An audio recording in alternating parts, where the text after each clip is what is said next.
Salvete discipuli. I wanted to talk a little bit about this manuscript project that hopefully you've all taken a look at the directions for. I've gotten some questions in the last couple of days about this, so I wanted to clear up some confusion that I think there is and talk to you a little bit about what I'm going to be doing because I'm going to be producing one of these also. So, pull up the directions for you here. Goal, create an illuminated manuscript page of a Christian Latin text. So you're going to be picking a text and then you're going to be writing it and illuminating it.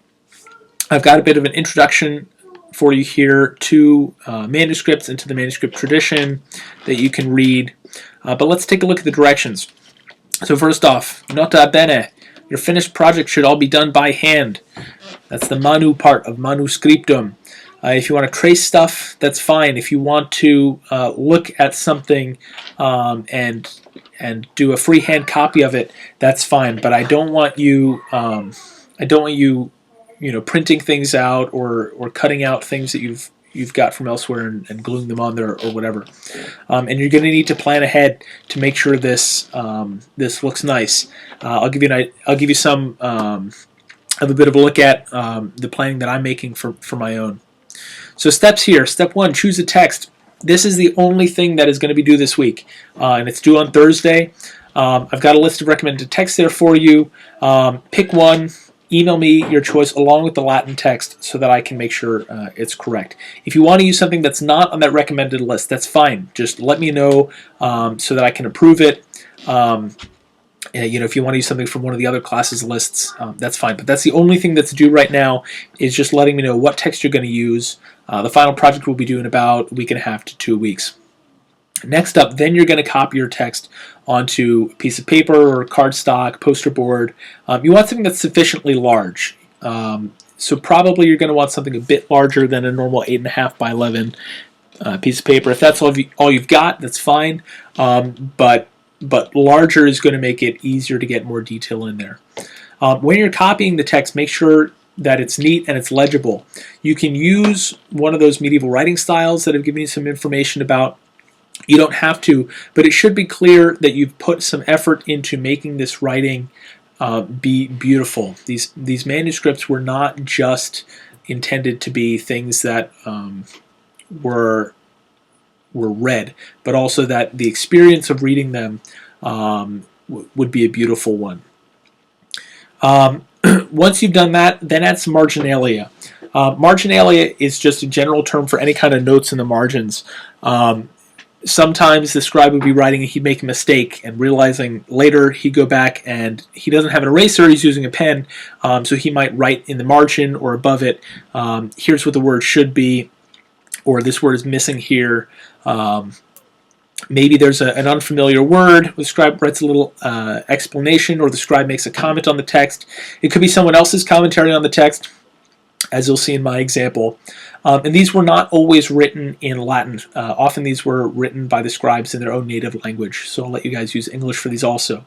The challenge here is keeping them looking neat and making sure that they're distinct from the main text. It should be easy for the viewer, for the reader, to tell what's the main text and what are the comments on the text.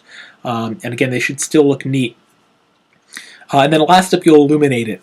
A lot of different ways you can do this, but you're going to want to make it colorful, make it detailed, maybe a border, maybe an illustration related to the text.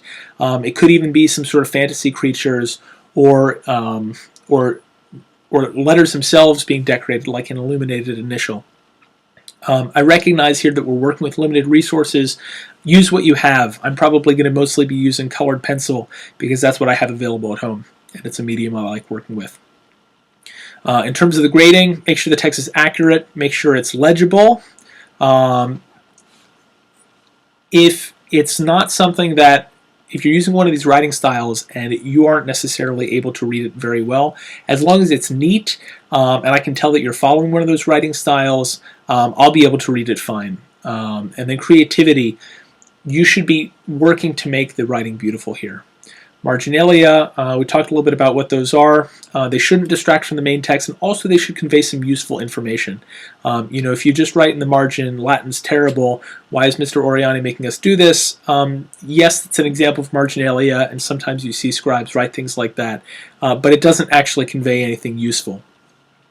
And then your illuminations, color, beauty, detail, and some connection to the text.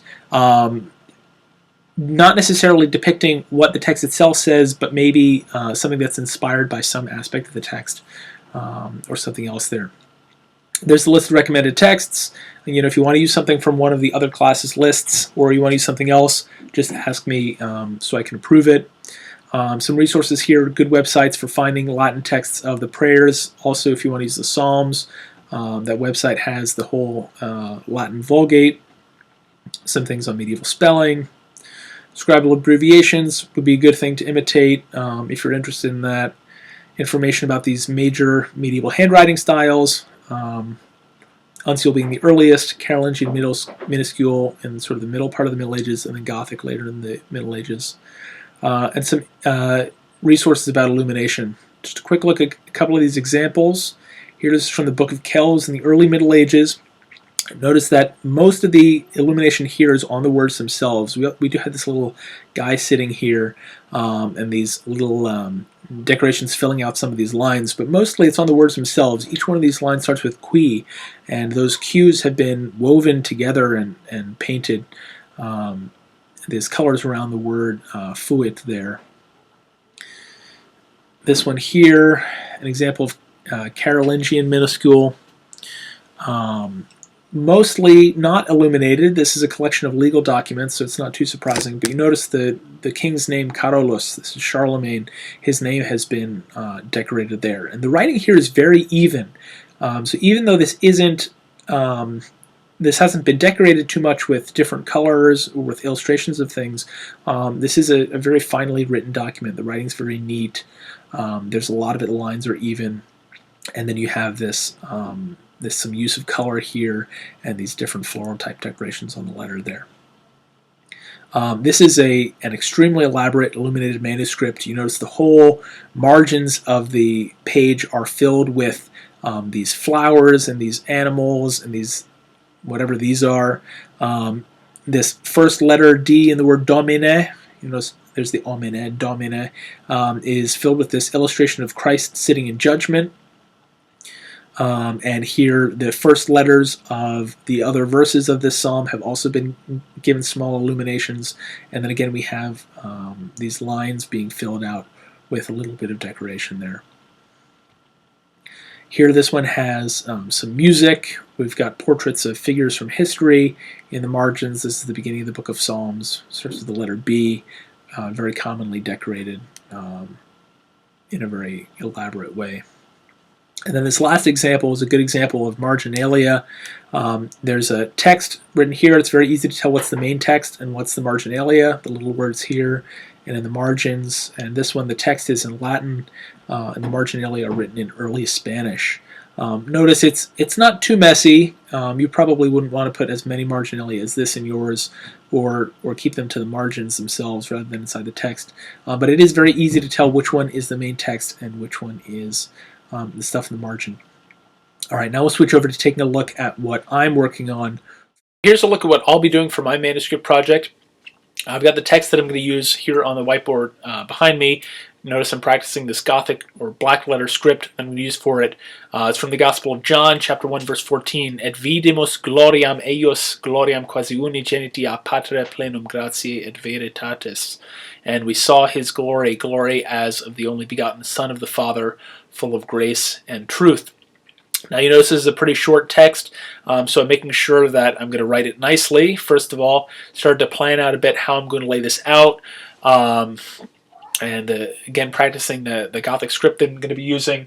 But because it's so short, I'm going to make sure to include some commentary along with it.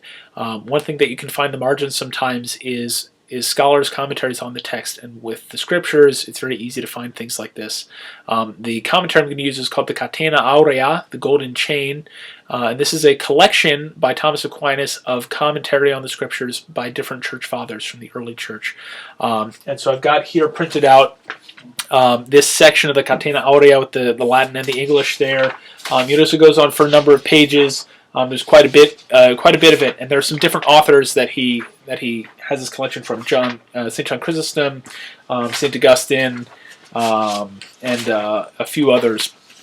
And so what I'm going to do is, this is how I'm going to lay it out. I've made a draft of how I'm going to lay it out.